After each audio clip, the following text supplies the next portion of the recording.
Setelah beredar video viral di TikTok yang merekam aksi beberapa warga yang tengah memancing penyu, video viral tersebut diunggah oleh pemilik akun TikTok @x pada Sabtu 27 Maret 2021. Ada dua orang yang berusaha menangkap penyu tersebut.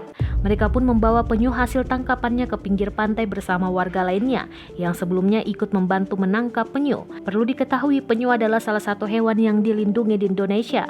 Dikutip dari laman resmi organisasi Pro Fauna Indonesia, semua jenis penyu laut di Indonesia telah dilindungi berdasarkan peraturan pemerintah nomor 7 tahun 1999 tentang pengawetan jenis tumbuhan dan satwa.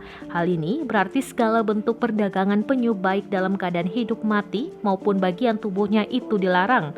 Saat dikonfirmasi tribunnews.com, pengunggah bernama Egy Sinta Pratiwi mengaku miris melihat aksi pemancingan penyu tersebut karena penyu adalah salah satu hewan laut yang dilindungi berdasarkan undang-undang. Menurut Egy, untuk tumbuh besar seekor penyu membutuhkan proses yang panjang dan sulit, sehingga jika ada penyu yang bisa tumbuh besar, sudah seharusnya untuk dilindungi. Ditambah lagi, kemungkinan seekor penyu untuk bisa tumbuh besar juga sangat kecil.